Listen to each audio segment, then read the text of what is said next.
Tomorrow morning, counsel for Mr. Robert Kelly is scheduled to appear in court over the indictments that we brought forth nearly 4 years ago, charging him with 10 counts of aggravated criminal sexual abuse involving 4 victims.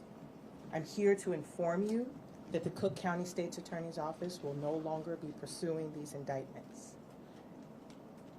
Back in 2019, I stood in this very room and asked for anyone who was a victim or witness to crimes allegedly perpetrated by Mr. Kelly to come forward. Since that time, we'd set up a hotline to allow for victims and witnesses, both locally and nationally, to contact our office with any information that they received. In the course of the several weeks after that plea for survivors to come forward, we received hundreds of tips and pieces of evidence that spread far and wide throughout the country. My team of assistant state's attorneys and victim witnesses who are here today, and I will introduce them momentarily, worked tirelessly to run down the accusations that were being made to determine whether the information was being provided was credible. In the course of that time, we received evidence, physical evidence, including a tape of child pornography involving Mr. Kelly that was subsequently used in his trial, federal trial here in Chicago. Our victim witness staff and assistant state's attorneys traveled throughout the United States, meeting with survivors in their homes and talking with them, many of whom had lost faith in the criminal legal system, that their stories would be heard. As a result of that, we filed our charges on February 22nd, 2019. And subsequently, charges were filed in the Eastern District of New York, in federal court, as well as the Northern District of Illinois. Since that time, Mr. Kelly was convicted in 2021 of 9 counts of racketeering predicated on criminal conduct, including the sexual exploitation of children, forced labor, and violations involving the coercion and transportation of women and girls in interstate commerce to engage in illegal sexual activity by a federal grand jury in Brooklyn, New York. That court sentenced Mr. Kelly to 30 years in prison on June 29th, 2022. As you all are aware, here in Illinois, the Illinois Federal Court in September of 2022, the jury found Mr. Kelly guilty on 3 counts of child pornography and 3 counts of child enticement. Sentencing has not yet been rendered in that case. However, Mr. Kelly faces a minimum of 10 to 90 years in prison in the Illinois Federal Court. I want to reiterate our office's support of the investigations that led to the charges and convictions, both in the Eastern District of New York and the Northern District of Illinois.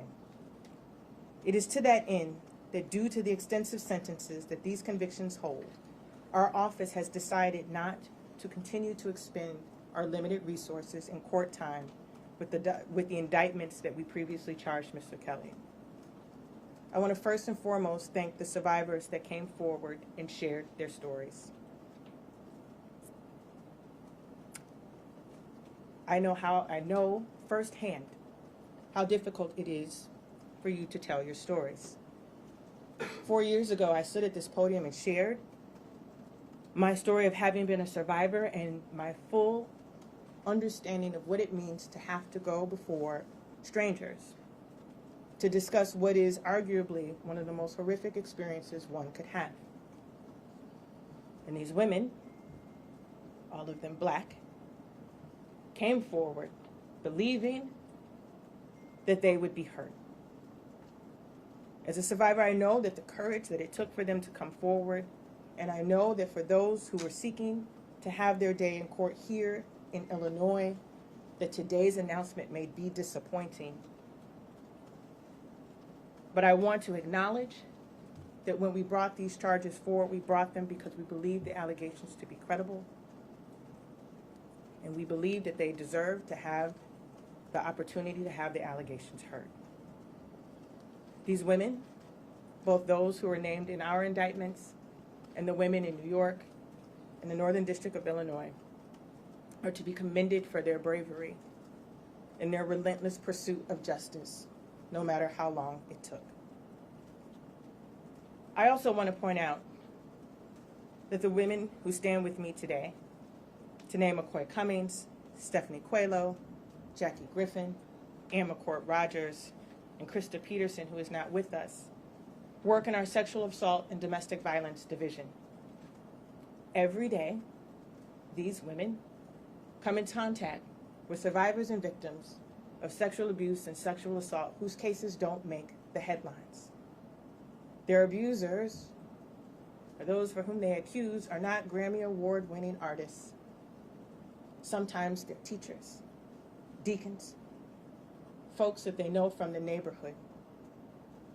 And the attention that this case garnered, the reason that it was so significant for this office is not simply because Mr. Kelly was a man of celebrity, but because of the victims and survivors that we see each and every day in this office, many of whom are people of color, particularly Black and Latino women who do not believe that the justice system, even as victims, sees them. This office sees them. And I wanted to make sure that the announcement today and the fact that we are no longer going to continue to pursue these cases is not an indication that we don't see them. Every day, the relentless work of the people of the Cook County State's Attorney's Office and our Sexual Assault and Domestic Violence Unit sees and hears these survivors and actively work on their behalf to bring them justice. We believe in a victim-centered approach where we recognize the needs of our survivors and recognize that sometimes justice is served even when there is no conviction. I want to personally thank my team for their efforts throughout the past 4 years, for their collaboration with our colleagues throughout the country, and for their tireless pursuit of justice on behalf of survivors of sexual assault.